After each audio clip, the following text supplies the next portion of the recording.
The Slender Man is an alleged paranormal figure purported to have been in existence for centuries, covering a large geographic area. Believers in the Slender Man tie his appearances in with many other legends from around the world, including the Scotland Dark Man, the Dutch Branch Man, and the German legend of the Tall Man. The Slender Man is a being, male in appearance, who looks like a man with extremely long, slender arms and legs.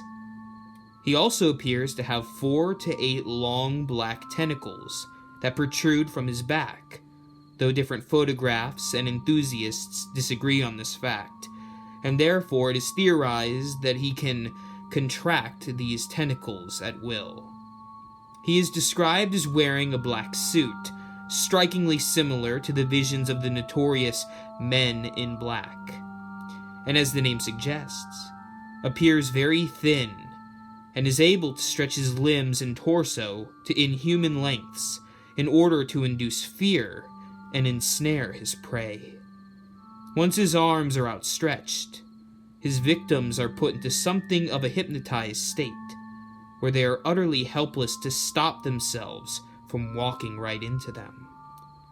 He is also able to create tendrils from his fingers and back that he uses to walk on in a similar fashion to Dr. Octopus from the Spider-Man comics. The superhuman stretching ability could also be seen as a similarity to that of Mr. Fantastic. Whether he absorbs, kills, or merely takes his victims to an undisclosed location or dimension is also unknown, as there are never any bodies or evidence left behind in his wake to deduce a defined conclusion. Much of the fascination with the Slender Man is rooted in the overall aura of the mystery that he is wrapped in. Despite the fact that he almost exclusively seeks after young children, it is difficult to say whether his only objective or not is slaughter. Oftentimes, it is either reported or recorded that he can be found in sections of woods, and these generally tend to be suburban. He also has been reported seen with large groups of children, as many photographs portray. It is commonly thought that he resides in woods and forests and preys on children. He seems unconcerned with being exposed in the daylight or captured in photographs. It is often thought, as well, that he enjoys stalking people who become overly paranoid about his existence, purposefully giving them glimpses of himself in order to further frighten them. For this reason, it seems like the Slender Man very much enjoys psychologically torturing his victims. He also appears to often float or drift around rather than walk, which suggests the possibility of him being paranormal rather than just a creature or man. This would also explain why he is able to remain mobile in spite of his poorly proportioned body. Even though the Slender Man was fabricated on the Something Awful forums, some people have already claimed sightings.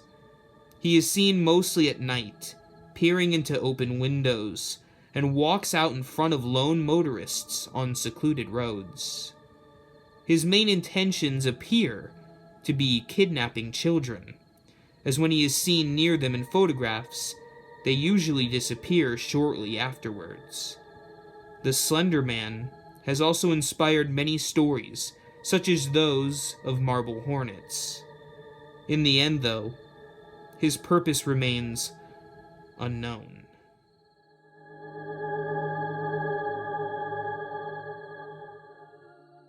After waking up with a jolt, the girl laid in bed a few seconds longer.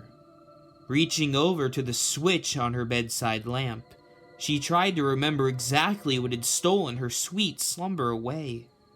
When she couldn't, the brunette swung her legs over the side of the bed and heaved herself up. Checking the time on her phone, she snorted when she saw it was midnight, the witching hour. Knowing that sleep would only evade her, she left her bedroom for the kitchen, a good cup of coffee on her mind. As she passed by her front door, a chill spread like liquid fire down her spine. It's only winter, she told herself, focusing again on the coffee plan. Measuring out scoops, water, and preparing her cup kept her occupied, but as the dark liquid boiled, she had nothing left to keep on her mind from wandering off. The chill returned, and she couldn't help but glance behind her to the front door. It stood there innocently enough, just like always. The deadbolt was still in place, and she could still see nothing amiss with it. Turning back to her coffee, she did her best to forget about the feeling. With her cup in hand, she started back towards her bedroom. As she walked by the front door, she decided that a quick glance from out the peephole would help calm her restless mind. The chill worsened with each step she took towards the door, and further away from the safety and warmth of her blankets. She pressed her empty hand against the cold metal door and took a deep breath before leaning her eye into the peephole.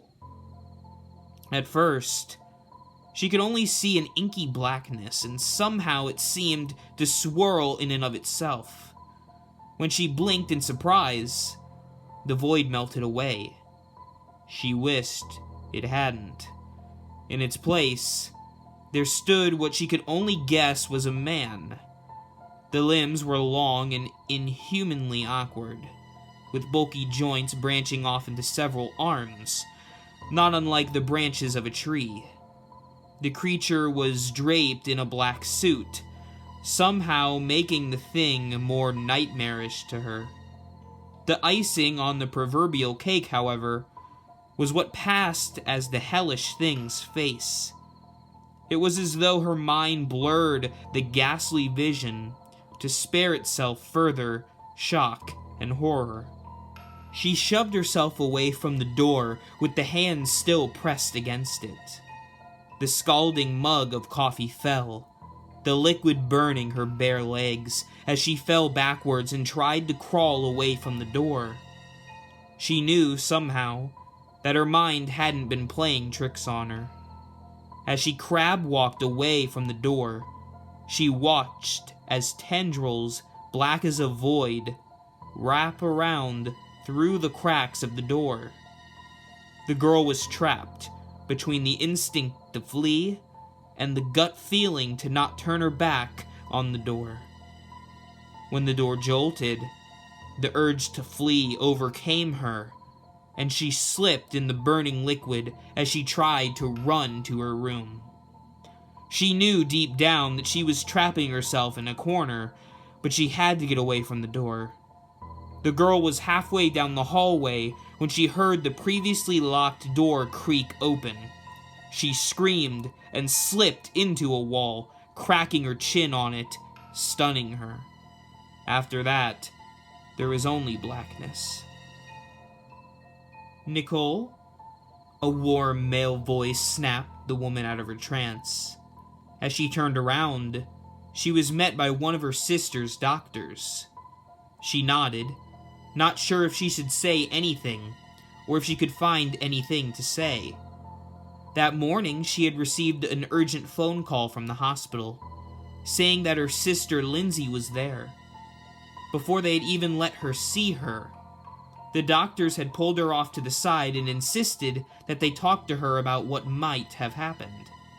Phrases like self-inflicted and assault had been thrown around, and Nicole felt her mind reel. She still hadn't fully understood what they had been saying, until she saw Lindsay with her own eyes. Her little sister had a bandage wrapped around her head, covering both of her ears as well as her eyes. They said it was to keep her now deadened eyes from drying out, and to keep from infection from the wounds Lindsay had made to her ears. The doctors had guessed that either she or someone else had jammed a pencil into them to keep her off balance, or to deafen herself against something. There was a mix of the first and second degree burns on her hands, legs, and feet, from what was assumed to be the coffee her neighbors found slipped all over to the entryway in her apartment. As Nicole walked into her sister's hospital room the first time, she thought she saw a silhouette of a man in the window. That she knew was impossible. Her sister's room was on the 3rd story of the hospital.